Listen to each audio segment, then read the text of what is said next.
Meantime, right now, you are looking live at New York City, where there is set to be a major change in a different policy in how long migrants must be housed in the Big Apple. The New York Times is now reporting that after 30 days, adult migrants will not be allowed to reapply for housing.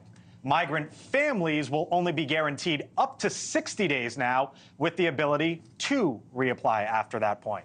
Come on in, the Republican congressman from New York, Anthony D'Esposito, also a member of the Homeland Security Committee. Congressman, thanks for being back with us here on the Hill. Some pretty big news there in your backyard today. When you heard the news, I'm wondering what you thought of it.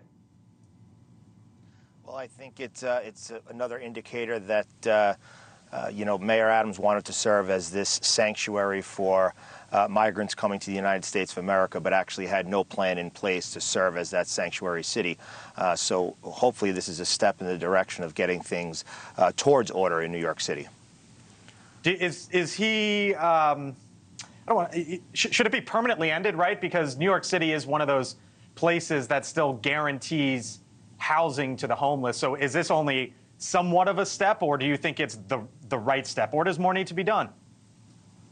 I think obviously more needs to be done. I mean, when you hear a Democratic mayor saying that the migrant situation in New York is going, or the migrant situation in this country is going to, quote, destroy New York City, I think every step needs to be made. I mean, we're seeing crime increase. We're seeing those migrants that have committed crimes and then released out into the street to commit more crimes.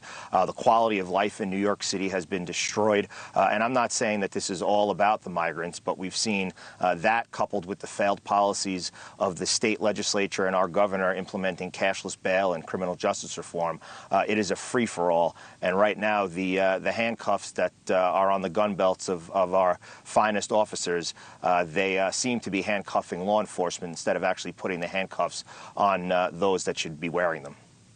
This humanitarian parole program, Congressman, that we were talking about to start off the show, and this case in Massachusetts, as it relates to the program here, trying to disincentivize at the border illegal activity and to have migrants come through legally and flown in through these four nations, what does the administration get? What have they gotten right with it, and what have they gotten wrong with it, as you see it, as a member of the Homeland Security Committee? Well, I've said from day one that I believe in people being and having the ability to achieve the American dream, but you need to come through the front door. And obviously, if the administration believes that, then they should take the steps necessary in order to see people come through that front door, but make sure that they're vetted and make sure that they don't pose any threats to the United States of America and the people that live in it. Well, in this case, didn't he come through the front door? Essentially, he was vetted. Yeah, he was vetted, but was he vetted correctly? I think that's really the question, is that what is the vetting process that they're conducting, and is the policies that have been put in place by the Biden administration overwhelming those who are actually doing the vetting process? Do they have the ability to keep up with vetting those with the volume of individuals who are coming into this country? Congressman Anthony D'Esposito from New York. We got to leave it there. We thank you for your time, as always, sir, and we will talk to you again soon. Congressman, thanks. Thank you for watching, and make sure you go to joinnn.com to find NewsNation on your television provider. And don't forget to click the red subscribe button below to get more of NewsNation's fact-driven, unbiased coverage.